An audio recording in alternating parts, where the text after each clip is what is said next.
Please do so on the chat. Please do so. And then we can see, what answers you have to the question I've just posed.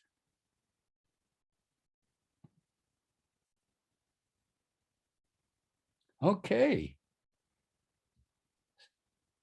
Okay. Wow. This is great. This is obviously a very smart audience.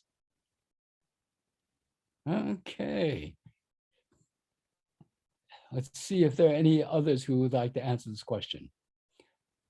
If not, I can begin by saying that most of you, in fact, I think all of you, have more or less answered the question.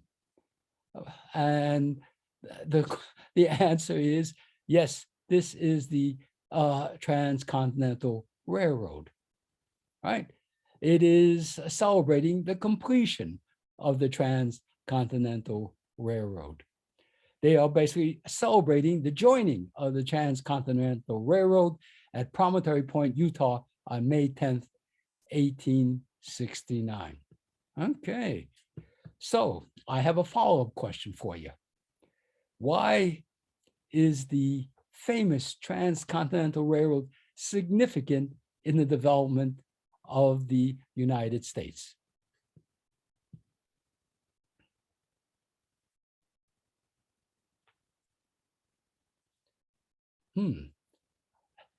This may be a bit tougher, I see.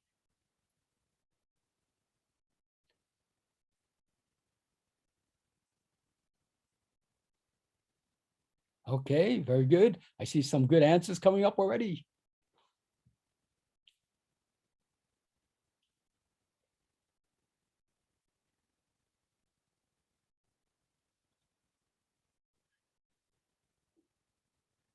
Okay. Once again, you have essentially answered the question correctly. It is significant because it unified the country socially, economically, culturally, and politically. Given its significance to the development of the United States, the builders of the Transcontinental Railroad should be admired and publicly praised. So the next question is, who were the builders of the Transcontinental Railroad?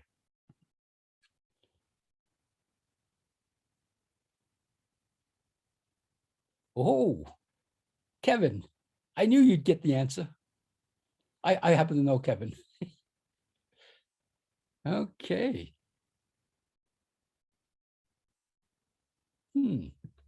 Very good. Actually, since you folks know the answer to these questions, I can perhaps dispense with the lecture since you already seem to know all the answers. Okay, very good. Very good.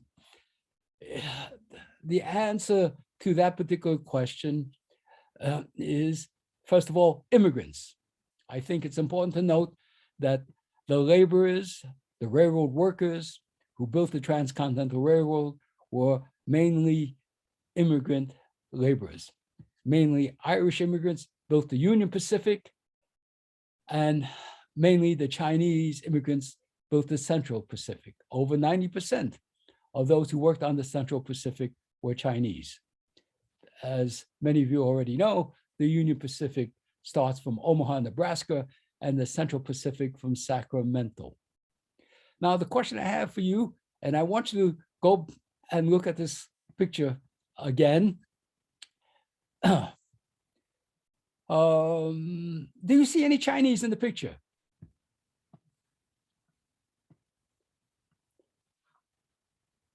Do you see any Chinese in the picture?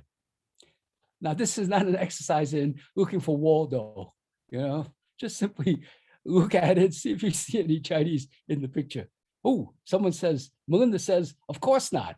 Hey, why not? That's the question, right?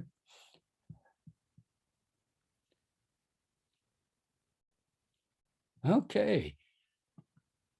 I think no matter how hard you look, you would be hard put to find any Chinese in the picture, right? Now, I have to tell you, for me, this is a classic example of cancel culture, a subject we talk a lot about these days, right? The Chinese Americans and other people of color have had their history and culture overlooked, ignored, or excluded from the national narrative and even local stories. Why they were not invited, even though they built half of the railroad and arguably the more difficult half of the railroad, is difficult to answer. We can't find any evidence saying, well, we didn't invite them because of X, Y, and Z. I suspect the reason that they weren't invited is because they were often overlooked, overlooked. And that has been a consistent problem, right? Consistent problem. So let's look at the Chinese railroad workers. Next slide, please.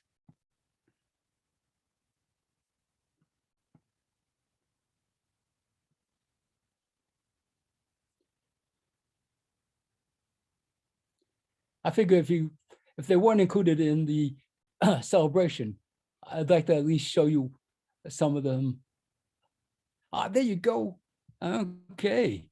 Now, these are some of the Chinese railroad workers who helped build, if you will, the railroad system in the American West, right? Now, the thing to keep in mind is that the Chinese laborers discharged from the railroads dispersed throughout the American West looking for work. They performed all manners of labor, usually in low-wage and physically demanding occupations, until they were forced out of them and had to work in marginal jobs such as laundrymen and cooks. Many of them tried their hand at mining and could be found in Colorado, panning for gold, working in silver mines, and toiling in the coal fields. Now, keep in mind that the Chinese were quite capable of doing or performing all kinds of labor. The fact that they could be found in limited occupations suggests something about the situation or the circumstances that they found themselves in the West, rather than anything having to do with their ability to do the work. Let me be the first to tell you, the Chinese are not genetically, they are neither genetically nor culturally predisposed to washing other people's dirty clothes or cooking their food. They perform those services, if you will, because those are the jobs that were allowed them. But nevertheless, before they were forced into those marginal occupations, they did all kinds of other work. And in Colorado, they were certainly essential in building the infrastructure in the state, and were part of the group that helped to make Colorado a wealthy state by mining its various mineral resources, right? Mineral resources. Okay. Now, the first Chinese to arrive in Denver, Colorado, was identified simply as, quote, John Chinaman. John Chinaman, by the way, was an expression that they used to refer to all Chinese folks.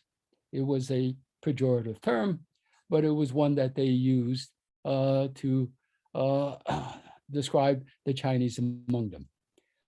In the June 29, 1869 Colorado Tribune, he was described as a short, fat, round-faced, almond-eyed beauty, dressed in a shirt, blue overalls, blouse, and hat, with his pigtail curled up on top of his cranium, as nice as you please. So that was how he was described.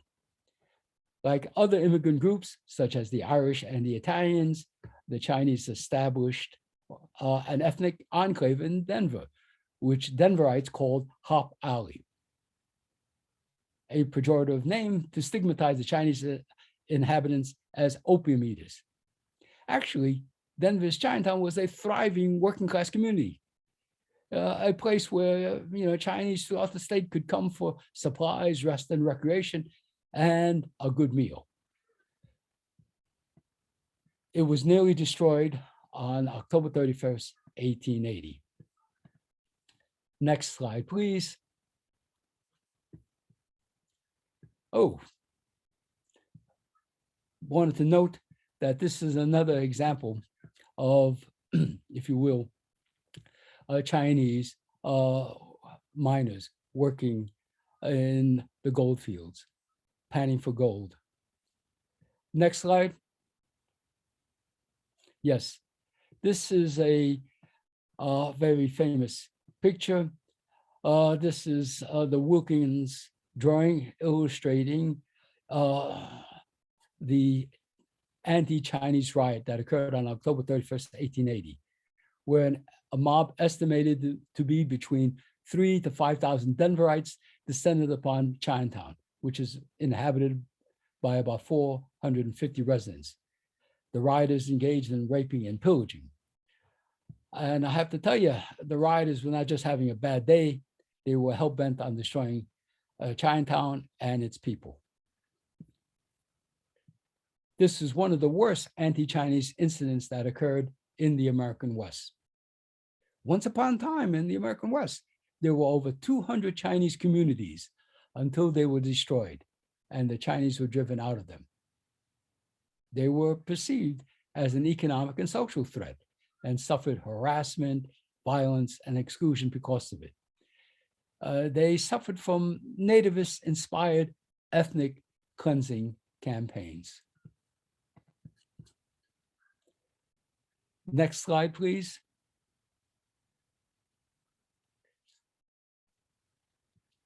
To add insult to injury,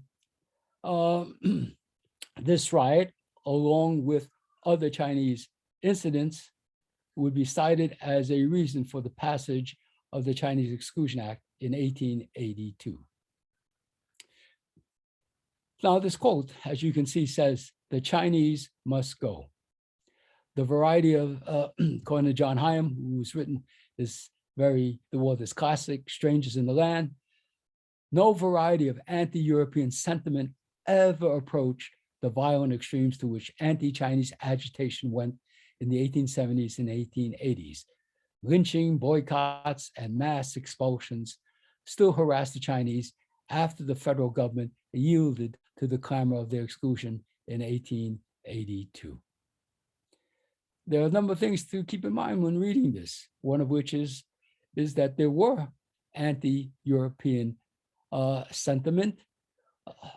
There was anti-Irish, anti-Italian sentiment, but it was never as extreme as those visited upon the Chinese. Furthermore, the Chinese would be excluded from the country,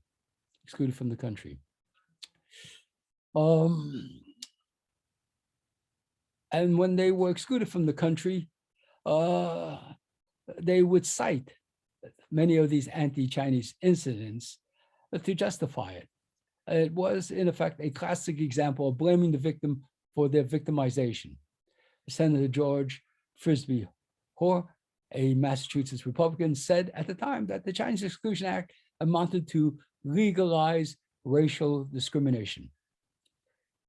Chinese immigrants were excluded from the country until World War II, when the United States government decided it was unseemly, as well as bad diplomacy, to exclude the people from an allied nation. So in 1943, the Magnuson Act, Congress repealed the Chinese Exclusion Act, ending 63 years of, keeping the Chinese out of the country. It also allowed Chinese the right to become naturalized citizens and permitted 105 to enter the country. By the way, that is fewer people than are typically enrolled in my introduction to Chinese history class. Now, I have to also say that one of the redeeming features of American democracy is we Americans eventually own up to our mistakes, even if belatedly. In 2016, now note 2016, basically 134 years after the Exclusion Act was passed, the government apologized for the Chinese Exclusion Act and other anti-Chinese legislation. After the Chinese were excluded from the country, other Asians, such as the Japanese, came to meet the chronic labor shortages in the American West and Colorado. Now, the Japanese worked mainly in the agricultural sector, farming the land to provide the food necessary to sustain the population. They also worked in the beet fields as seasonal migrant workers. As you know, sugar beets was a major agricultural product and was called white gold. The Japanese suffered the same fate as the Chinese, experiencing discrimination, harassment, and violence. As a result of the so-called Gentleman's Agreement, in 1907-1908, Japanese immigrants were, in effect, excluded from the country.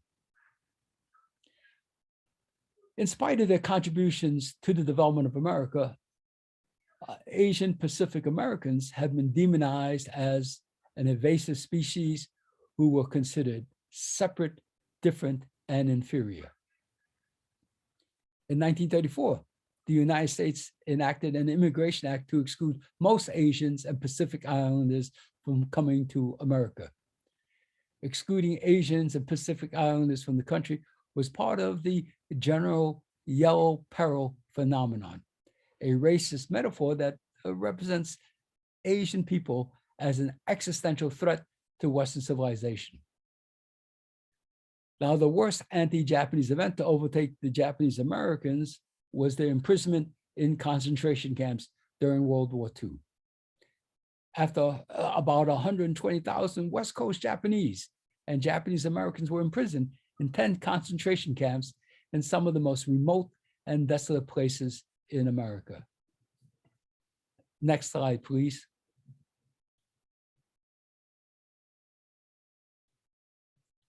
This is a picture of Amachi, which was one of the 10 concentration camps.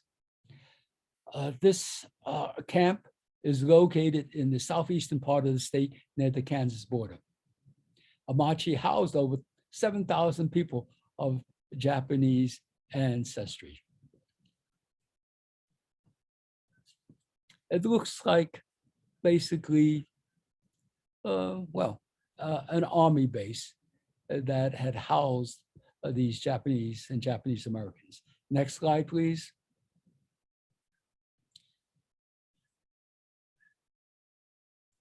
When this was happening, there was one notable Coloradan who was willing to stand up for the rights of Japanese Americans, and he was Governor Ralph Carr. Now, he was an authentic profile in courage and had welcomed them to the state when other Western state governors would not. And I think it's important to note that there are people who were willing to do the right thing, and Governor Carr was one of them. Next slide, please.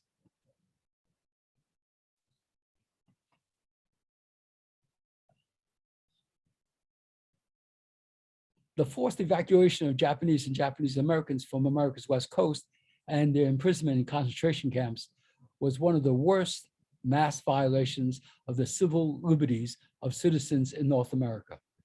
As Roger Daniels has noted, this was due to race prejudice, war hysteria, and a failure of political leadership.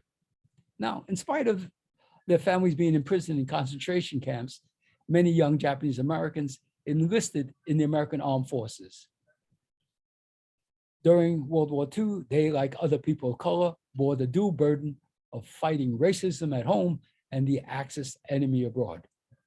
Now, I have another question for you. If you and your family were imprisoned in a concentration camp, would you enlist in the armed forces, and why?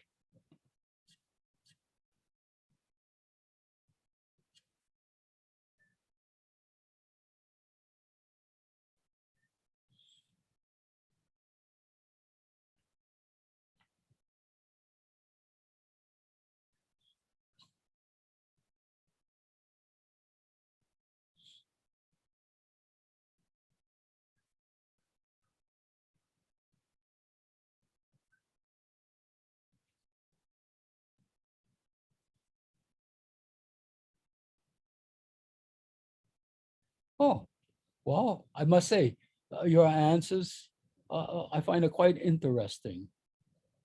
Okay. One person indicates that she would do so to prove her patriotism. Okay. Why did the Japanese have to prove that they were more patriotic than anyone else? That's a question to ask, right? Another person says to redeem their honor. How was their honor lost? Oh, this person says redeem your honor suggests that these people had done something dishonorable to begin with. I think it should be made clear that these people were interpreted without due cause. Okay, there you go. There you go. Okay, any other ideas?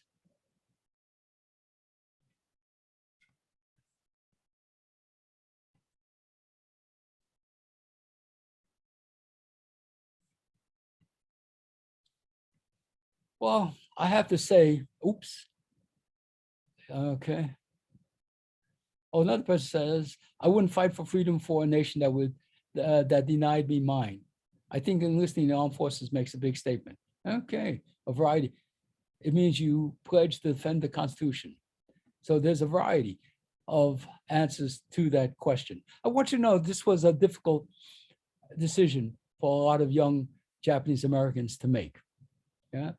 And their motives included, I suspect, all of the reasons that have been offered in the chat. Yeah.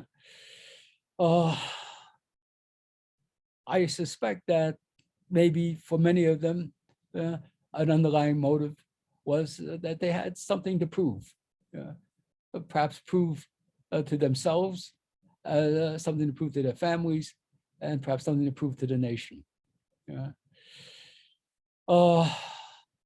It was a decision that tore families apart, and many people, made the same statement that some of you have, and that is, why are you doing this? Well, for a government that has imprisoned us, basically ruined our lives, destroyed our careers, destroyed our communities, put us in camps. Why would you do that? Yeah.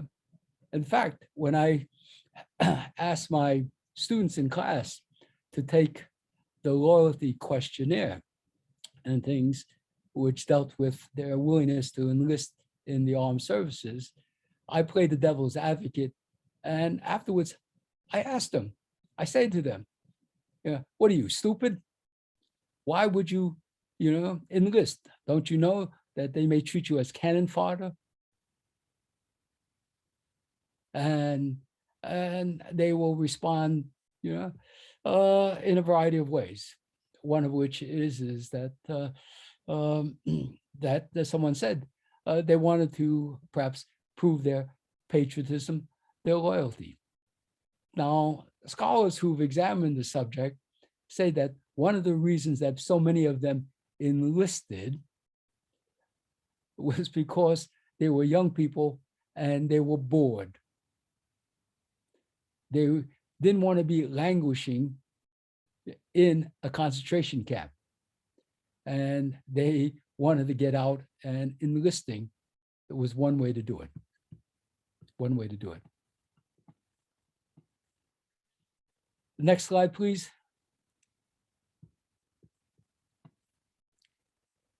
Now, by the end of the war, the segregated Japanese American 442nd Regimental Combat Team became the most decorated military unit for its size and duration of service in American history.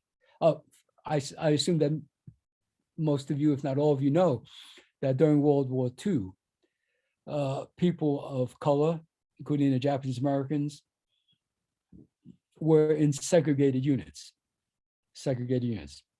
In any case, the segregated Japanese American 442nd Regimental Combat Team became, as I just said, the most decorated military unit for size and duration of service in American history.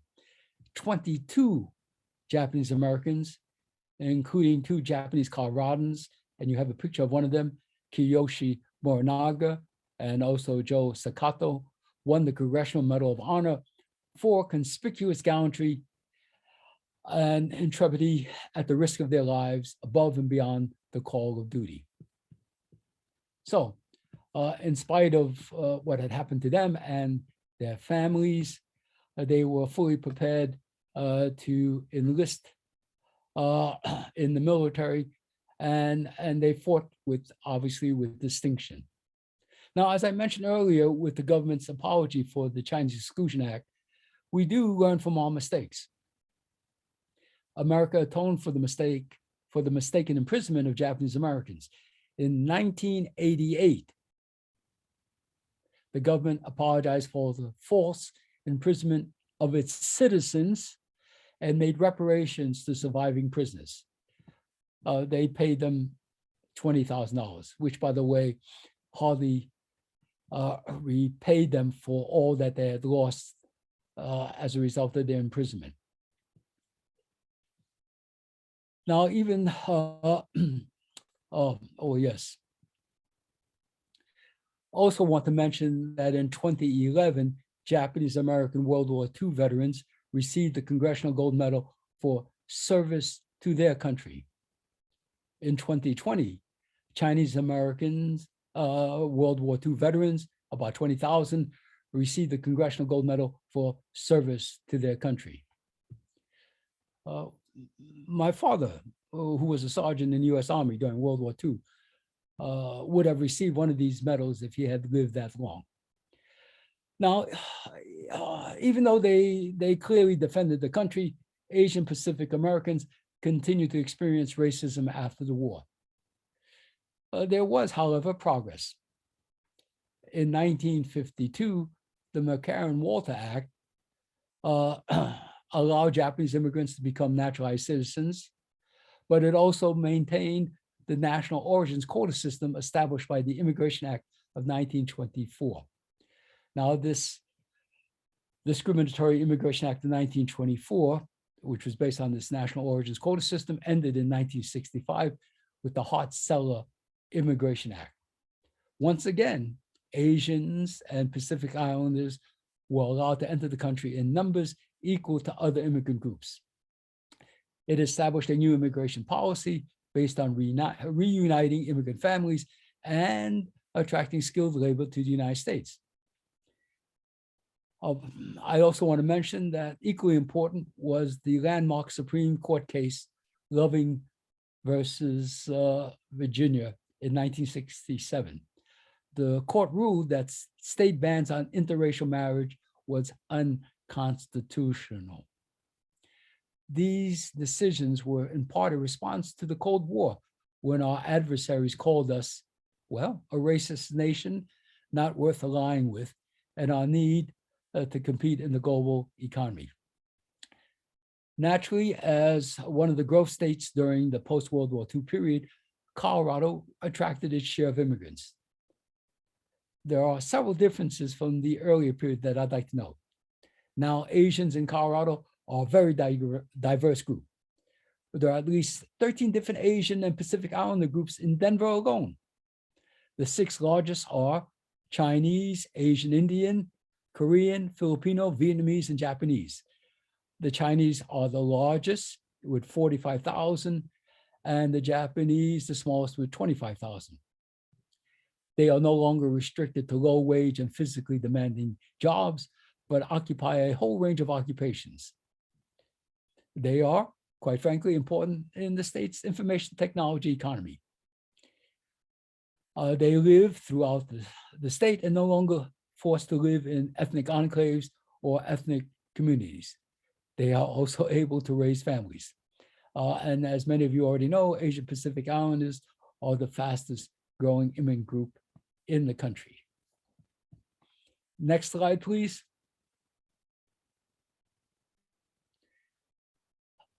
Michelle told me that I'm at liberty to promote my book. So here's a cover of my book, Asians in Colorado, A History of Persecution and Perseverance in the Centennial State. I want you to know, I chose this particular picture because I thought that it would be good to humanize Asians in Colorado. So I have a picture of a Chinese smoking a pipe, and of course, there's a dog, and everyone at least likes dogs, if not Chinese. So thank you very much, and I'll be happy to entertain any questions that you might have for me.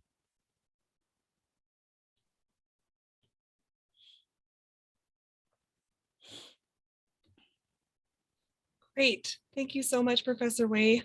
So I would like to just remind everybody, if they have a question, they can put it in chat to everybody. They can share it with just Sarah or I if you would like it to just be like a private question. Or you are more than welcome to ask through your microphone, but just please keep your camera off.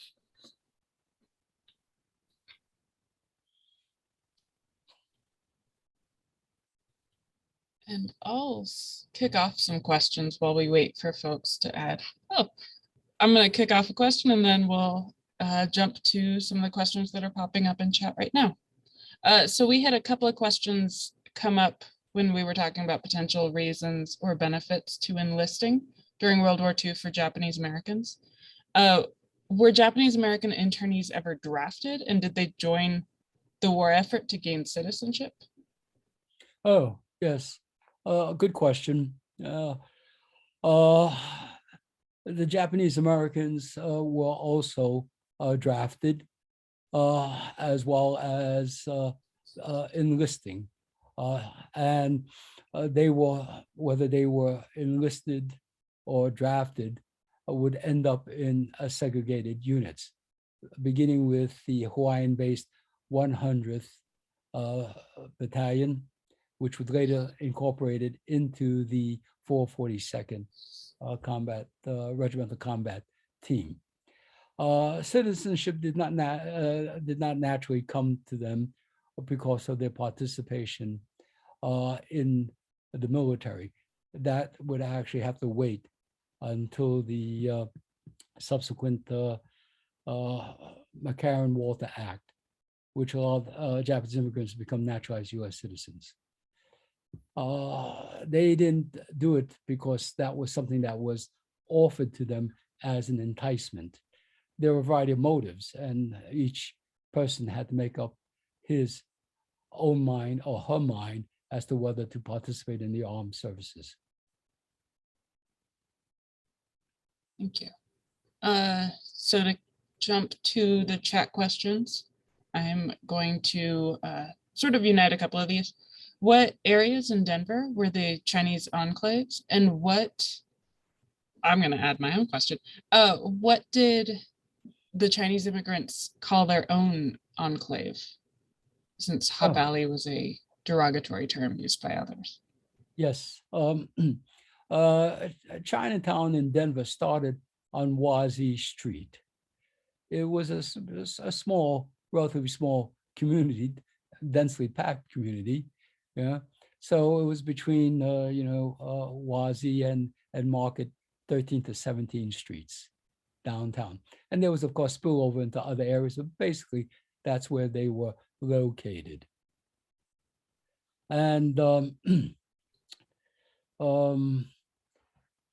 was the second part of your question, please? What did Chinese Americans or Chinese immigrants call their own, their enclave? Yes, yeah. Traditionally, Chinese like to refer to Chinatown as Tangrenjie, which means the street of the people of the Tang Dynasty being one of the greatest dynasties in China. So that's how they like to refer to it generally. The term Wazee, I've come to learn recently, may have been used by them as well, because the term Wazee in Chinese refers to a scooping of dirt. Yeah, and the scooping of dirt to find gold. So that may have been an informal term for their neighborhood. They certainly didn't refer to it as Hop Alley, which is a, derogatory term. One of the things I should note that while it's true that they open up opium dens, they weren't the only ones to open up opium dens. It was one of the few ways that they were able to make a living. And the ones who used them, who could afford opium, were often white folks. It's the same problem we have today. We have lots of people who promote the consumption of drugs, but who consumes drugs? In fact, that's a question I always have is, why people consume drugs in America and elsewhere. Somehow the explanation just to chill out doesn't seem to be sufficient, but I don't know. It's a question I always ask. Fascinating how sort of forcing them into marginalized ways of making money and then complaining about the ways that they're making money. Yes, that's right. That's right. Yeah, you deprive them of the ability to make a living, and then you condemn them when they try to make a living, even if it requires resorting to illegal activities. And actually, it wasn't so much illegal, because you were allowed to consume drugs at the time. And of course, you could consume alcohol, and everyone gambled. And after all, then there was a frontier community.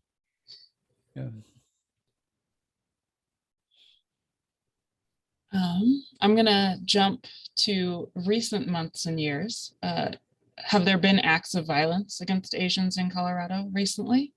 Let's see.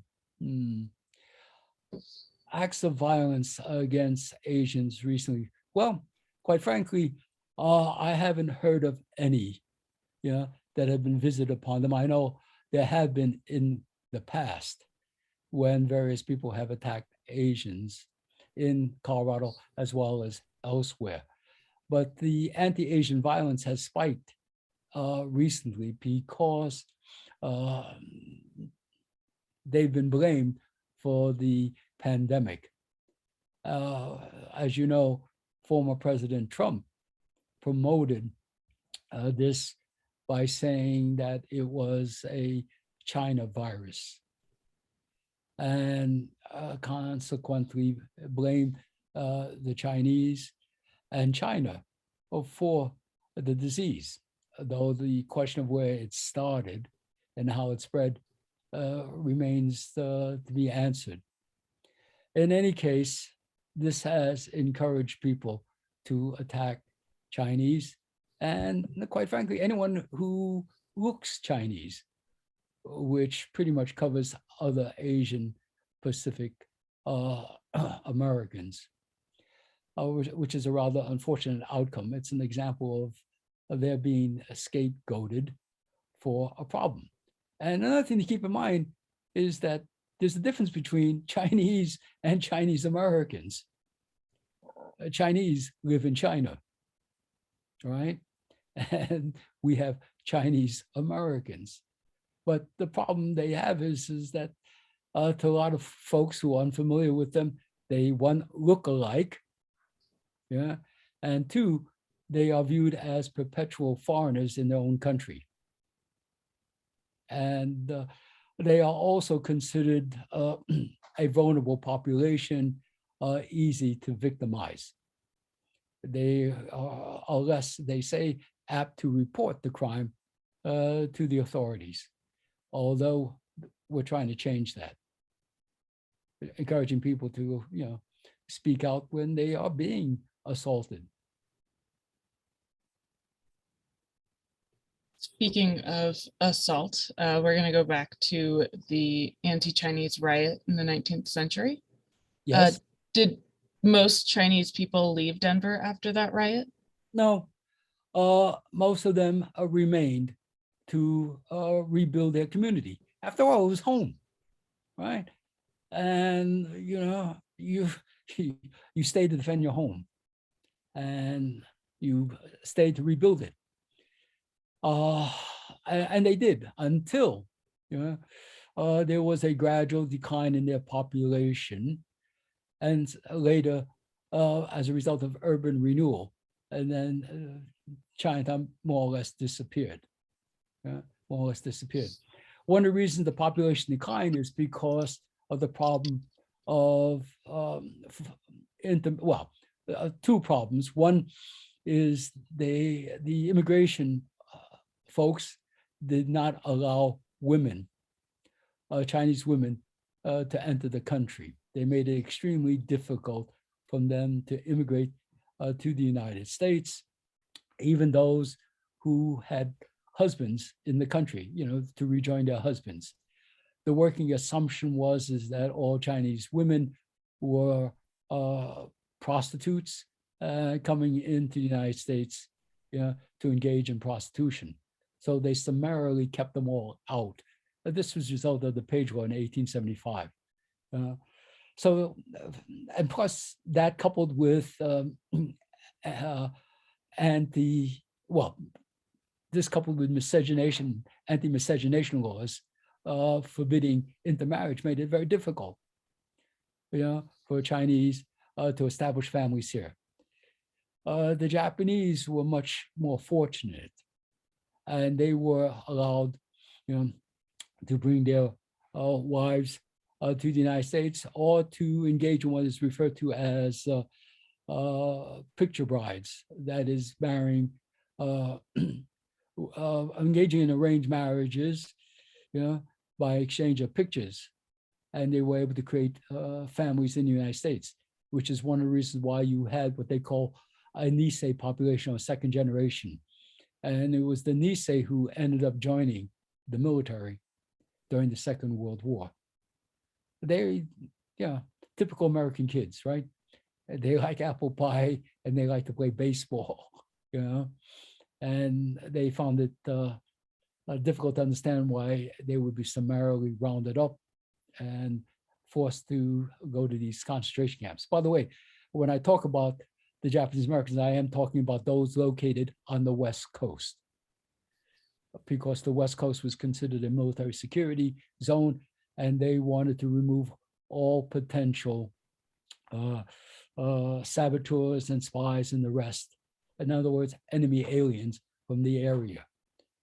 Now, the practice of incarcerating enemy aliens during wartime is a universal practice, practically a universal practice. So if you have Americans in Japan, they would be incarcerated. The thing to keep in mind about the incarceration during World War II is they were Japanese Americans. They were American citizens. 2/3 of those who were incarcerated were American citizens. They weren't enemy aliens. The thing that made it even worse is our military intelligence people had already investigated the Japanese American community and basically said, these people do not constitute a threat. But nevertheless, for political reasons, they were incarcerated, not because they constituted a national security threat. Our people already had evidence to that effect, but nevertheless, they decided to round them up because there was a clamor for their arrest and their imprisonment in concentration camps. And this stemmed from the general anti-Asian sentiment that goes back to the 19th century. It was part of, as I said earlier, the yellow peril phenomenon, where Asians were generally viewed as a threat, an existential threat to Western civilization, as well as the fact that they were viewed as unfair competition.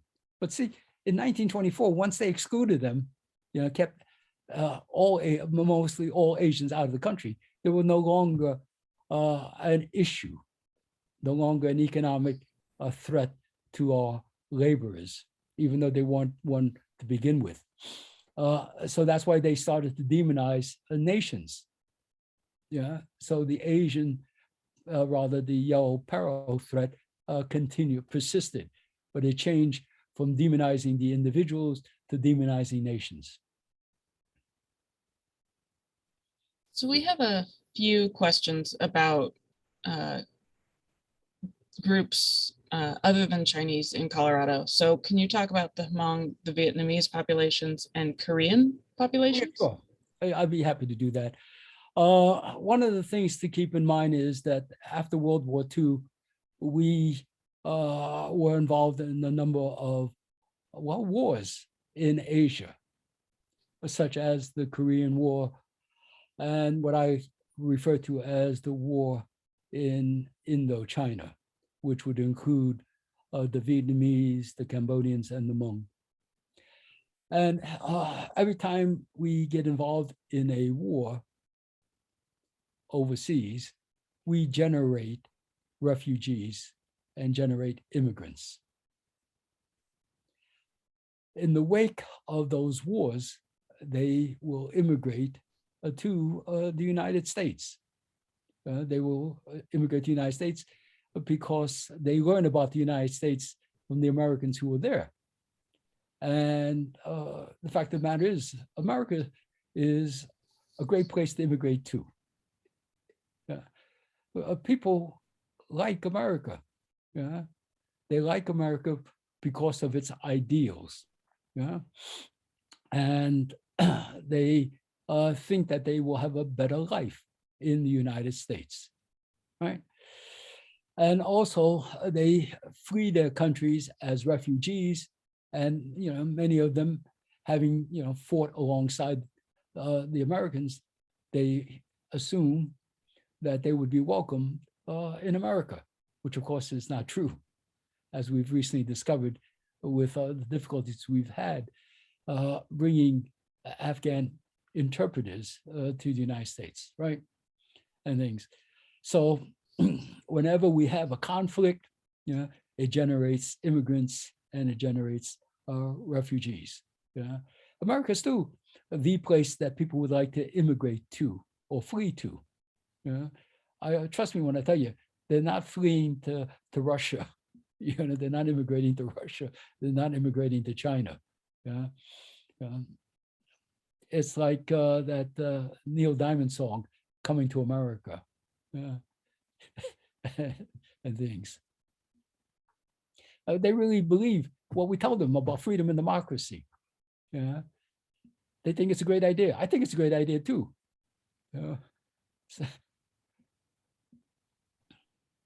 Professor Wei, I received a question. How are things progressing with the replacement of the 1880 race riot plaque? Oh, we're not doing too well. I belong to a group, a newly established group called CAPU, Colorado Asian Pacific United. And one of our goals has been the removal of this plaque, which is about the only remnant we have of Chinatown, right? And this plaque is titled Hop Alley, Chinese Riot. And you can see why I take exception to that title, right? Hop Alley is derogatory. And it wasn't a Chinese riot, it was an anti-Chinese riot. And when you read that plaque, it basically focuses on a few Good Samaritans, general frontier types, who saved Chinese, which I think is great.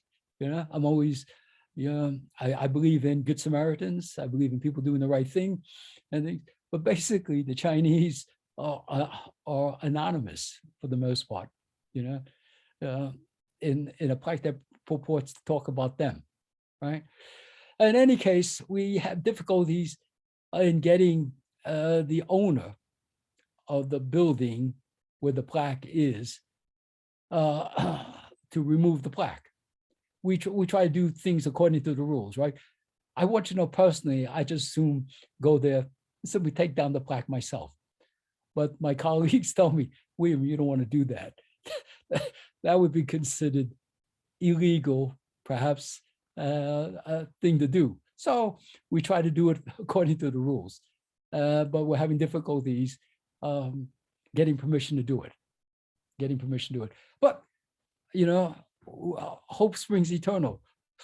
We'll keep working at it, and hopefully we'll get permission to remove that plaque and replace it with a historical marker. In fact, we'd like to install several historical markers. One that would be where the riot started in Wazee Street. another where Look Young, a Chinese, had been lynched, and another historical marker where the plaque is currently located. And these historical markers would presumably be better, than that one plaque, because they would give a more accurate account of what happened. And the wall where the plaque is located, we'd like to paint a mural. It's a great wall, we like to paint a mural depicting life, of Asian Pacific Americans in Colorado. And in fact, my idea would be to replace that mural periodically, with scenes of, of life of Asian Coloradans. So it'd be a series of murals over time. But these matters take time. And you have to be, you have to persevere. That's what you got to do. You mustn't give up. You have to persevere. And if you do that, you can hopefully overcome the obstacles, because God knows there are a lot of obstacles that are being thrown at you out there, right? And things. And you look at various groups. And the one thing I can say as a historian, is that one, there has been progress. There has been progress. You look at the history and culture of Asians in Colorado, or Asian Pacific Americans in the United States, and there's been progress. The progress has been slow, but there have been changes. But for every 2 steps forward, there's 1 step backward. Right? So we had terrible stereotypes that had maligned Asians in the 19th century. And now we have different stereotypes, which some consider positive, but are in many ways equally detrimental. Do you realize that back in the 19th century, they were considered heathen Chinese, right? Heathen, non-Christian type Chinese. And an invasive species, don't want them, even if we need them, we don't want them. And now they're considered a model minority, a group to be emulated. I said, what the hell happened? Same group of people. And suddenly you have negative stereotypes. Now you have positive stereotypes. The thing to keep in mind about stereotypes is they're equally false. They're usually based on a falsehood, right? I want you to know, that Asian Pacific Americans, just like any other people, there's a whole spectrum of types, right? They're not all successful. They're not all well educated, right? In fact, one of the groups that suffers from some of the greatest inequalities is in the Asian Pacific community, where you have those who do very well and you have many who do very poorly, who are not doing well. But people don't like to look at the ones who are not doing well. They like to, focus on the ones who are doing well. And they say, hey, look what we did to these people. We discriminated against them. We committed violence against them. We excluded them. And in spite of all that, they succeeded. And so what's the lesson? The lesson is that if in fact, you're not doing well, it's your fault. It's your fault. Because if these people can do well, then you people, if you're not doing well, it's your fault. It's not because of systemic racism in the country, right? It's not because of it's not because of slavery, commercial slavery, it's not because of the genocide committed against Native Americans, and this goes on and on. On and on. Oh, I'm sorry. No, I'm sorry. I just think this is a really good time to ask this question that we received in the chat. Was there redlining against Asians as there was against Blacks? Oh, yeah, sure. Yeah. A lot of the guys who came back from the war, the Japanese Americans, and a lot of those who were released from the concentration camps came to Denver. Yeah, they came to Denver because of Ralph Carr, the governor who stood up for them, right? And when they came, they found that a lot of the areas, that they would like to, live, were redlined and they were excluded from it. That basically there were covenants, there was tacit agreements that said, no, you can't sell your house, you can't rent your rooms to Japanese Americans. And even after all that they did during the war, they were still, excluded, from living where they wanted to. So it's a problem. It is no longer a problem, but it was a problem. And unfortunately, it's a problem that still persists, I suspect, for many people, certainly for people of color. Some places they have this tacit understanding, where they don't want you to live near them, and things. It's rather an unfortunate phenomenon. All you can do is fight against it, right? You fight against it. You try to dismantle all of the obstacles that are thrown in your way. But the final solution, to the extent that there is a final solution to the problem of race in America, I suspect will be intermarriage and demographic changes.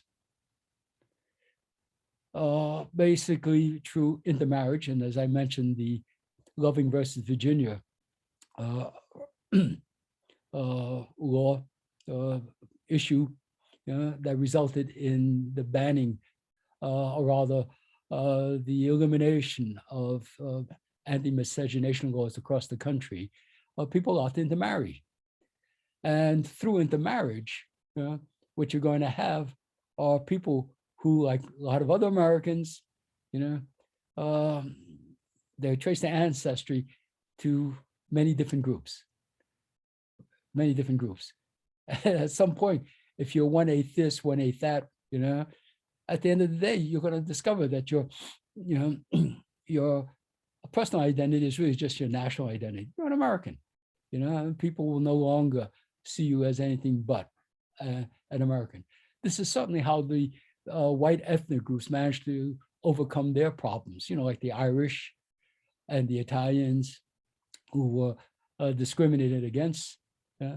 Through intermarriage, they managed to move on up. And also, they were able to do so by closing ranks with the mainstream against people of color, by saying, yeah, look, we share the same values, that sort of thing. And there's also demographic changes as well. As you know, the country is moving in the direction in which people of color will be the majority population. And we need to be able to teach them, as well as everyone else, the right lessons from history, because we certainly don't want them, once they have power, which comes with their population, right? Numbers count. We don't want them to do the same thing that white folks have done to people of color. That'd be terrible. That would be terrible. The only way to counter that is to make sure that the right lessons are taught. And those lessons have to be taught at home as well as in the schools. And they have to learn this through books, like the books that you have at your library, and things. I'm sorry, I'm going on and on. No, that's totally fine. But speaking of books, we did have one of our guests ask what your second book is about. Oh, right. Well, my recent book, which is actually my fourth book, Becoming Colorado, is a book about how we have become the state of Colorado through an examination of artifacts, which are on display at the History Colorado Center. They have an exhibit there called Zoom In. Zoom In. I was the lead scholar that advised on the development of this exhibit. So there are 100 artifacts, which tells the story of Colorado. And what I did essentially is I wrote 100 essays, about them. And I arranged the book so that it could be read both as a guide to the individual artifacts and as a history book, because it takes the reader through Colorado history by telling the stories behind those artifacts, and it brings it from the prehistoric period to the present. And I think it's a good book. I think it's a good book. It's got great pictures. Yeah. And I think the essays are very accessible. I think people will like reading the essays as well as looking at the pictures. And I highly recommend it. Yeah, Christmas is coming up. If you want a great gift, to send to your friends that tells them the story of Colorado, I highly recommend this book. And if everyone could take a look in their chat, Sarah did include the links to that, to both of Professor Wei's books he's talking about tonight. So if you're interested in checking them out, they are here at DPL. Sarah, did you have any other questions? I have one more question that I wanted to bring up, sort of as a global question and then someone's specific question. Is there a way to find out who was at what internment camps during World War II, specifically immigration internment camp, the immigration internment camp in Santa Fe? Okay, if I understood your question, it is, how do you identify who was interned in camps, in the concentration camps? Is that the question? And where? Oh, where? Oh, well, my book on Asians in Colorado identifies where the 10 camps are located. They are located throughout the American West and 2 in the South. And they're located in the most remote and desolate places possible. The argument that the government used was it was for their security, but as some of the people who were in prison like to point out, if it was for their protection, how come all the guns are pointing inward rather than outward? But yeah, and there are a number of books that deal with the internment experience itself. And one by Roger Daniels is a good one, the one I had mentioned earlier. Prisoners without trial, I think is a good book to read on the subject of the internment.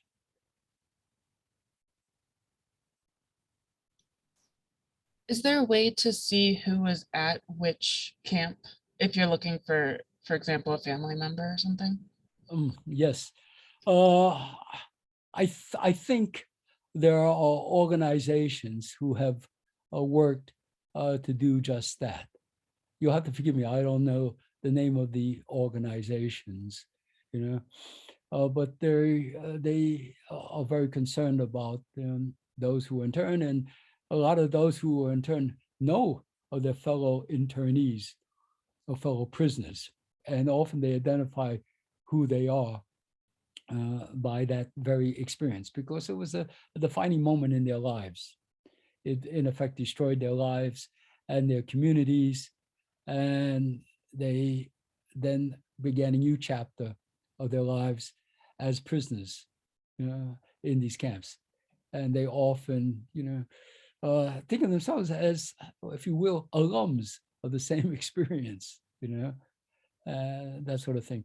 But I suspect that if you look on the internet, which is a great source of information, you'll be able to find the organizations, like the Japanese American Museum would be the first place to go in Los Angeles. The Japanese American Museum in Los Angeles might very well have the lists of names of people in the various camps.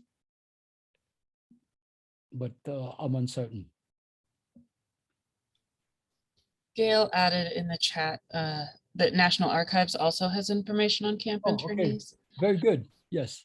And Densho might, Show, yeah, might have as well. So there are a lot of sources that are available. So I'm confident that there's a way to find this information out and things.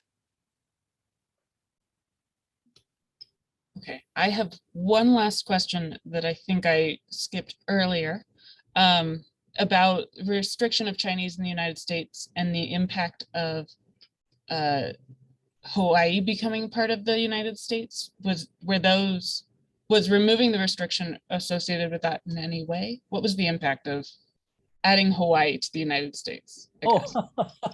Oh, yeah. Well, let me first of all say that not everyone realizes that Hawaii is part of the United States. Yeah, and things. I have a few students who are always surprised when they find out that that Hawaii is well, part of the non-contiguous United States, along with Alaska, and they don't realize it's the 50th state. I always refer to them to the TV series Hawaii 5-0, if they want further information on that. And they're surprised because one of the things they say is, but the place is full of Asians. Yeah, it is. And the reason why I think it became a state, in spite of the fact that it is so far away, is in part because of its strategic location. And second, people felt guilty. They felt guilty because Hawaii was where the Japanese, where Imperial Japan attacked us, right? They attacked the American fleet on December 7th, 1941, and it became a major base of operations for the war in the Pacific. So, they made a significant contribution to the war.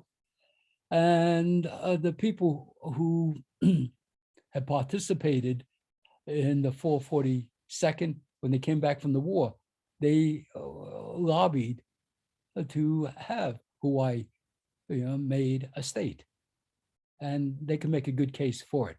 Because when you think about it, that's a long ways from America, right? From the mainland, but nevertheless, it is one of our states, the 50th state. And I suspect, as I said, that a variety of reasons, have to be taken into consideration as to why it became a state. And in case people don't know, Hawaii was basically annexed. It was part of the American Empire in the Pacific. We had a lot of islands that we took over, and the largest of which would be the Philippines, which was also part of the American Empire. We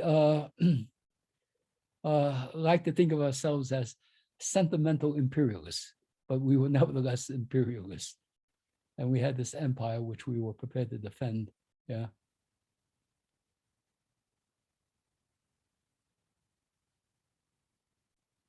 Oh, I'd like to thank Melinda. She said my talk was much better than one she had heard earlier today. Oh, thank you. Appreciate that.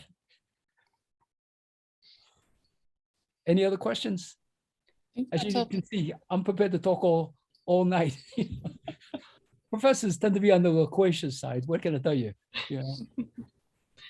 I think that is all of the questions that we have. So I went ahead and dropped the link to the survey. If you have a moment, please just fill that survey out. It really does help us just gear our programs to what customers are looking for. And it's just super informative for us here at DPL. And I just would really like to thank you, Professor Wei. This is a great program. And thank you everyone so much for coming tonight. This was a great group. And thank you for interacting and answering his questions. That's great. Thank you very much for inviting me. I enjoyed it. Okay, I'm going to go ahead and